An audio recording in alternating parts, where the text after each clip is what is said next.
Classic, okay, I'm happy Team USA won. I was ecstatic.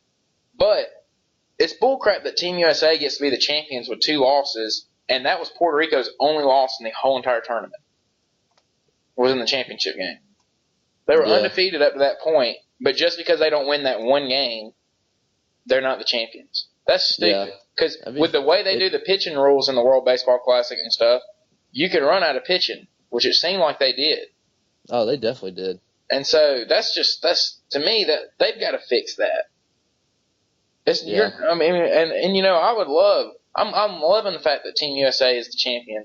World Baseball Classic champion and stuff. But it's not fair to a team that went undefeated throughout the whole entire thing, losing to a team that lost twice already. But the team that lost twice just gets to be the champions because they won that one game that mattered. Yeah, it's stupid.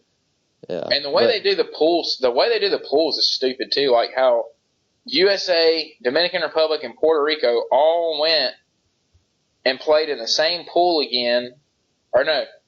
They were in the same pool in the semis, and all 3 of them went to the finals, and Japan was only one from the other one that came.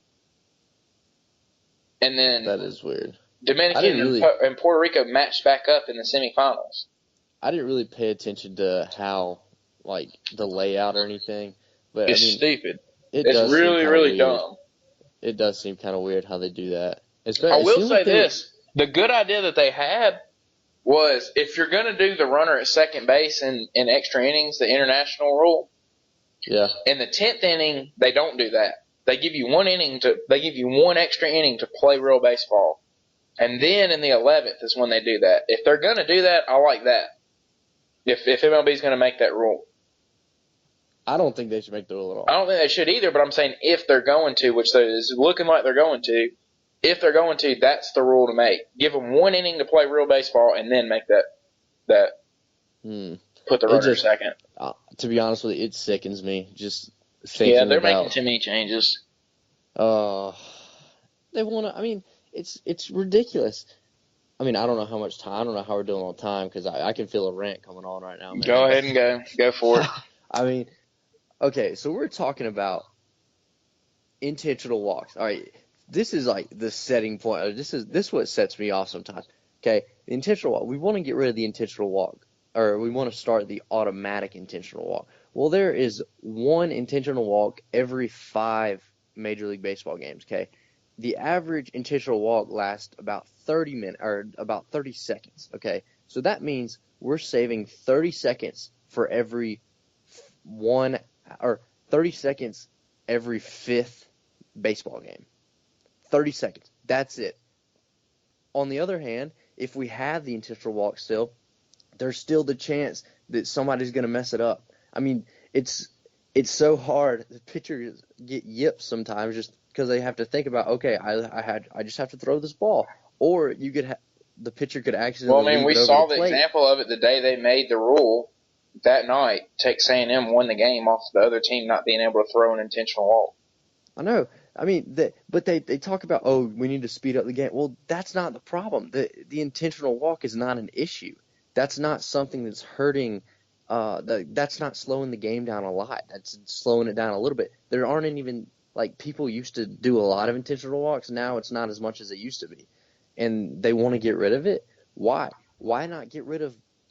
I don't know, something else, put a clock between innings, I guess I'm for the pitch clock, with a runner on, with no runners on, I guess, we can have a pitch clock, but how about a time between innings to get the guys out there and get them going, and we don't have to wait 3 minutes in between innings just to watch commercials and stuff. There are other ways. There are other ways to shorten the game, aside from this automatic intentional walk, which is it's bogus. It's not gonna affect the pace of play at all. It makes me mad, man. I'm actually about to write a paper on that. It's like they're trying to invent a new game. It's like they're trying to invent a spin-off game of baseball. Here's the thing: if you like baseball, you like baseball. You're not going to gain any new followers by making the game quicker. Right. It's just the people either like it or they don't, and that's just the way it is. Yeah. I mean, just like I said a couple weeks ago on here, soccer. Okay, people love soccer. It's the most popular game in the world from country to Besides country. here, and it's never going to be that popular here.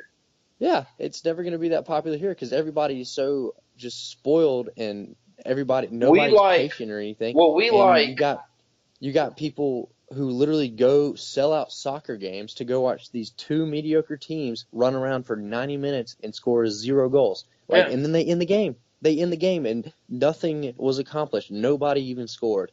And people love it. People love the game. People love it. They spend money and go to it. I don't see how. I'm not going to get started talking about soccer, but we're just here in America. We like violence. That's why football is such a big sport. It's why UFC is the biggest, it's the fastest rising sport in America because we just like violence. And basketball is a physical game. When there's basketball is a lot more physical than people give it credit for. They're making it softer. They're trying to make it softer. You go back 15 years ago, basketball was really physical. Well, yeah, There's a lot of contact. I think it should be that way. Every single time somebody gets tapped, that's a foul. Now in college basketball, if you put your hand on them while you're defending them, it's a foul. That's stupid.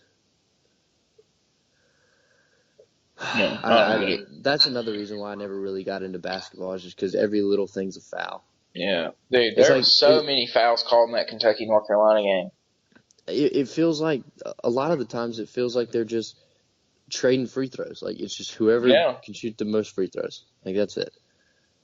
That's why it's getting to a point now where free throw shooting is the most important thing in basketball. Yeah, you have to be able to hit your your free throws. Yeah, for sure. But I will say this though. Back on the baseball deal, I'm excited that baseball will be back on Sunday. Yes, I look forward to having something to watch every night. Watch the Braves. I'm ready to. I'll probably sit down Sunday and watch all 3 games that are on ESPN.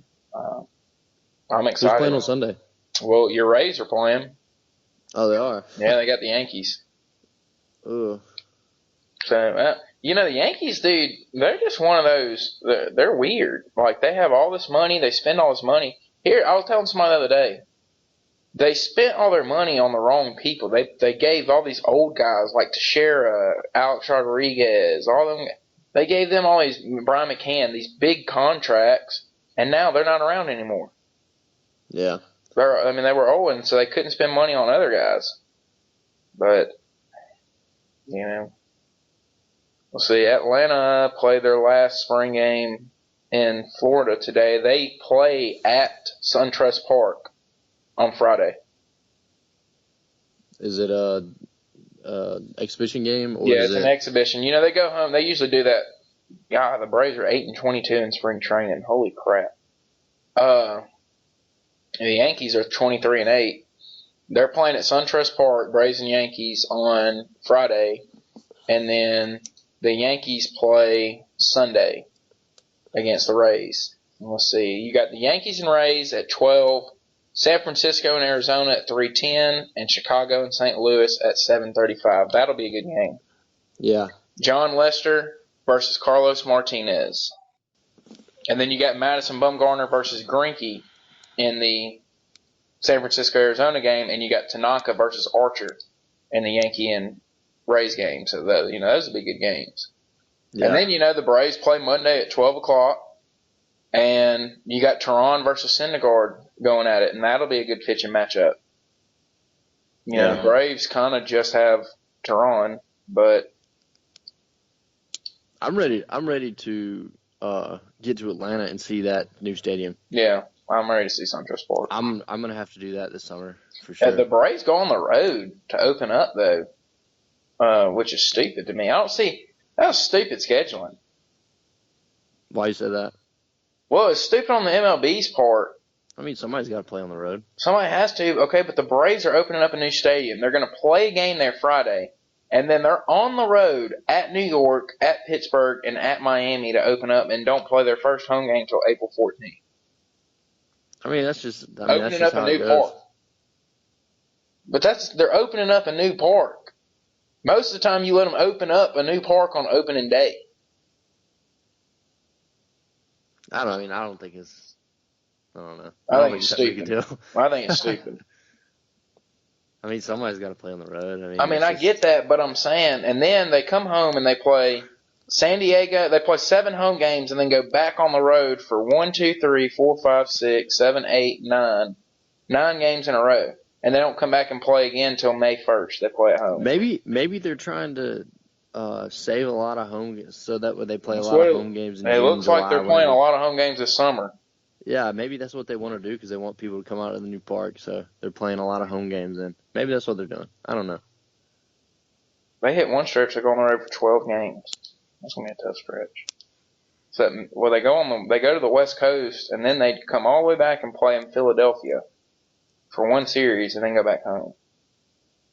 I'm telling you, dude, the life of a pro baseball player is not as easy as people try to make it seem. I know. Like, they travel traveling all the time. They travel pretty much every day, or travel like every 3 or 4 days, and they're playing every single day. Yeah. It's like this spring training. They played every day. They didn't take one day off. There's not an off day. The last off day that the Braves had was March 6th. And it's not even like they it's not like they go to a city and they stay for like 3 or 4 days. They go to a city and then they go to the next city and they go to the next city and they just keep traveling. And then, spring training. Like, every single day they're literally in a different city every day. Yeah, spring training is not easy. Their last off day was March 6th, so tomorrow will be their first off day of not playing baseball since March 6th. Which, granted, though, I mean, not everybody plays every day in spring training. You know. And they only most of them play about 3 or 4 innings. Then. Yeah. But still, the travel. Yeah, that's a lot in a row. Yeah. And they still got to show up to the park every day. But I know it's different. I was talking to Kendall Graveman's dad about 2 weeks ago, and like one day Kendall wasn't pitching, and he showed up and got his like rehab and his throwing in, and then he just got to leave. Like he didn't even have to stay for the game. There's a lot of pitchers that do that. Yeah. So I mean, spring training is just different. Now during the season, he would have to stay for the whole game and all that. But during spring training, it's relaxed, and they're just trying to see guys and make out a roster and stuff like that. Which I did see yesterday, where Emilio Bonifacio got added to the Braves 25-man roster to start the year. And they they almost signed Angel Pagan, but Pagan ended up signing back with San Francisco. Yeah.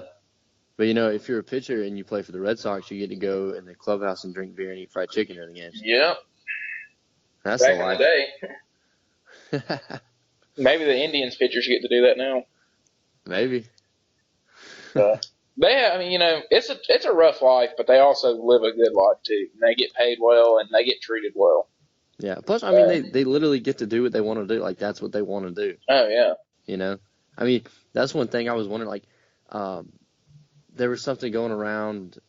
It was like after the football national championship, there was a couple stuff going on that said that football is racist and it's just a bunch of majority white crowds cheering on black people who were playing a violent game. And they try to compare it to like the Roman times whenever people would fight to death in the Coliseum. Like, no, these kids want to play football. Like, they love football. They want to be out there. That, there's a bunch of white kids out there too. Yeah, and then there's black fans too. Like, all football fans are not just white. I don't know. It was really. I don't know who said that. That wasn't very intelligent. Yeah, I don't know. They just tried to make something out of nothing. Is what they were trying to do. But. Yeah, that was really confusing. I was like, these people literally, like, they want to play football. Like, that's what they want to do. I mean, if you went to any high school in the nation, you said, hey, would you like to play football for Alabama or Clemson? They would say, yeah. They say, yeah, sign me up. But I don't know. Same thing with baseball, though. Like, these guys are, and they're doing what they literally go to a job. Yeah, they love doing it. It's exactly what they've wanted to do their entire life. NBA is too. tough. NBA's tough. They travel city to city. They don't go play series. Yeah. So they travel